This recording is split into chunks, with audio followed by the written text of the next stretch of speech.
سب سے پہلے تو میں ایران کے لوگوں کو، وہاں کے جو فوجی ہیں، وہاں کے جو لیڈرشپ ہے،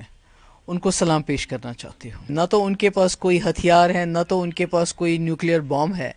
ان کا سب سے بڑا ہتھیار ان کا ایمان ہے اور جو ان کا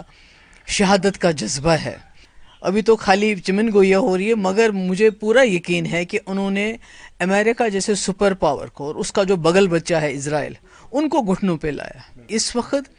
جو اسلامک کنٹریز ہے اس میں ایران کا رتبہ بہت اونچا ہو چلا گیا۔ وہ ایک لیڈرشپ کا رول ان کو مل گیا۔ امریکہ نے اسرائیل کے کہنے پہ ان کی خاطر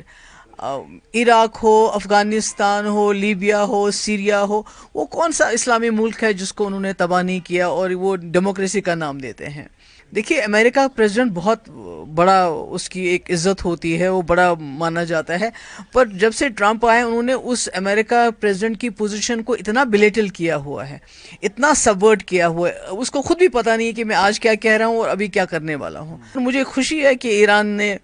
جو جس کو کہتے ہیں کہ شیر خدا حضرت علی، ان کی پیروکاری میں کا انہوں نے ثبوت دیا اور بالکل اس کو فالو کر کے شہادت کو ترجیح دی، اور اسی شہادت نے آج ایران کو سرخ رو کیا۔ ایران نے شرط رکھی تھی کہ ہم اس سیز فائر کو تب مانیں گے اگر وہاں ایران کے ٹائم کے 4 بجے تک اسرائیل جو اپنے سارے جو ہیں اس کے بعد کوئی حملہ نہیں کرے گا، اور اسرائیل نے اس کو فالو کیا، جس سے پتہ چلتا ہے کہ دونوں امریکہ اور اسرائیل چاہتے تھے یہ سیز فائر ہونا چاہیے، اور ٹرمپ کو قطر کی مدد لینی پڑی۔ محمود جی، ایران اسرائیل جو کانفلکٹ چل رہا ہے کافی تباہی ہو گئی ہے، کیونکہ ویسے جنگ میں حاصل تو وہی ہوتا ہے، ہیومن لاسز اور ڈسٹرکشن۔ کس طرح آپ دیکھ رہی ہے پریزنٹ پوزیشن کو؟ حالانکہ یو ایس کی طرف سے بھی بعد میں ایران پر اٹیک کیا گیا ہے، اب چونکہ چمے گویاں ہو رہی ہے، اس میں سیز فائر کے لیے بولا جا رہا ہے، لیکن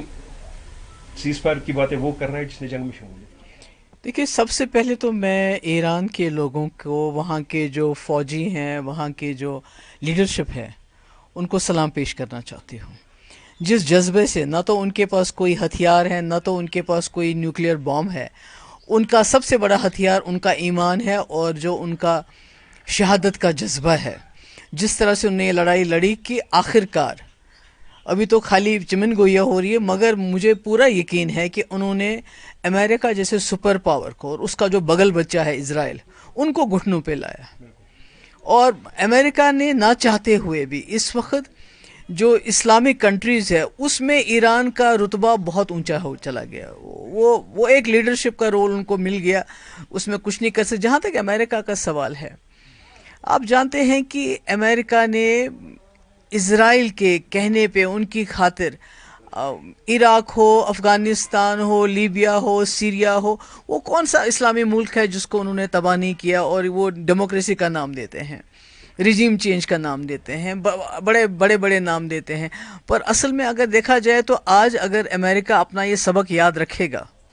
کہ انہوں نے جنگ میں اپنی ٹانگ ڈال کے اپنی ٹانگ اٹکا کے انہوں نے اپنی جو پریسٹیج تھی، دیکھیے امریکہ کا پریزیڈنٹ بہت بڑا، اس کی ایک عزت ہوتی ہے، وہ بڑا مانا جاتا ہے، پر جب سے ٹرمپ آئے انہوں نے اس امریکہ پریزیڈنٹ کی پوزیشن کو اتنا بلیٹل کیا ہوا ہے، اتنا سبورٹ کیا ہوا ہے، اس کو خود بھی پتہ نہیں ہے کہ میں آج کیا کہہ رہا ہوں اور ابھی کیا کرنے والا ہوں۔ تو مجھے لگتا ہے یہ پوری دنیا کے لیے خطرے کی گھنٹی ہے، خاص کر جو اسلامک ممالک ہیں جنہوں نے اس کانفلکٹ میں، جب ایران اور اس کا آپس میں تھا، انہوں نے زبانی خرچہ چلایا، زبانی کہا، باقی حالانکہ بہت کچھ کر سکتے ہیں کیونکہ پیٹرول ہے، باقی ہتھیار ہیں ان کے پاس، وہ اس کا استعمال کر سکتے تھے، پر انہوں نے اس کا استعمال نہیں کیا۔ مگر مجھے خوشی ہے کہ ایران نے جو جس کو کہتے ہیں کہ شیر خدا حضرت علی، ان کی پیروکاری میں کا انہوں نے ثبوت دیا اور بالکل اس کو فالو کر کے شہادت کو ترجیح دی، اور اسی شہادت نے آج ایران کو سرخ رو کیا کہ آج امریکہ جیسا اتنا بڑا سپر پاور اور عراق، یہ اسرائیل جیسا جو پورا جس کو کہتے ہیں ولن آف دا ہول ورلڈ، جس نے ہر جگہ تباہی مچائی ہے، فلسطین میں اتنی تباہی مچا رہا ہے 2 سال سے، کوئی کچھ کہتا نہیں، اس کو بھی انہوں نے گھٹنوں پہ لایا۔ اب چونکہ جو سیز فائر کی ڈیل ہے، کیا یہ میچور ہوگی؟ کیونکہ ٹرمپ نے اس میں پہلے شرکت کی ہے، اب وہی اس کو سجیسٹ کر رہا ہے سیز فائر۔ میرے خیال میں جو میں نے لیٹسٹ رپورٹ سنی کہ جو ایران نے شرط رکھی تھی کہ ہم اس سیز فائر کو تب مانیں گے اگر وہاں ایران کے ٹائم کے 4 بجے تک اسرائیل جو اپنے سارے جو ہے اس کے بعد کوئی حملہ نہیں کرے گا، اور اسرائیل نے اس کو فالو کیا، جس سے پتہ چلتا ہے کہ دونوں امریکہ اور اسرائیل چاہتے تھے یہ سیز فائر ہونا چاہیے، اور ٹرمپ کو قطر کی مدد لینی پڑی کہ بھئی آپ اسرائیل تو مان گئے، آپ ایران کو منوائیے۔ تو مجھے لگتا ہے یہ عالم اسلام کے لیے، ہمارے ایمان کے لیے، ہمارے جو خاص کر جو شیعہ برادری میں جو جذبہ شہادت ہوتا ہے وہ جان سے زیادہ اس کو ترجیح دیتے، میں کہتی ہوں ان کے لیے یہ بہت ہی جو ہے مبارک دن ہے۔ امید کریں گے جو اسٹرائک ہوئے ہیں قطر میں امریکن بیسز جو وہاں پر ایئر بیسز ہے وہ بند ہوگی، اور ساتھ ساتھ میں یہ بھی امید کریں گے اگر یہ جلدی رک نہیں گیا ہے تو خدا نہ خواستہ یہ انٹرنیشنل ورلڈ کانفلکٹ۔ نہیں وہ تو ہے ہی، وہ تو پہلے بھی ہم بھی انڈیا پاکستان کی جنگ وہ بھی بالکل نیوکلیئر جنگ کے دہانے پہ تھے، وہاں سے ہم واپس آئے، اس کے بعد یہ ہو گیا۔ تو میں سمجھتی ہوں اس میں سب سے بڑا رول امریکہ کا ہے، کیونکہ وہی یہ جنگیں شروع کرتا ہے، وہی چاہے ڈائریکٹلی انڈائریکٹلی اس میں آتا ہے۔ تو مجھے لگتا ہے کہ اس کا بڑا رول ہے، اور آج چائنا اور روس جو پازیٹیو رول کر رہے ہیں، جس طرح جو انہوں نے پیچھے جو سپورٹ کیا ایران کو کہ بھئی ایران اکیلا نہیں ہے، جبکہ ایران کو باقی اپنے جو برادر ملک ہیں انہوں نے اکیلا چھوڑ دیا، پر ان دو ملکوں نے آگے آ کے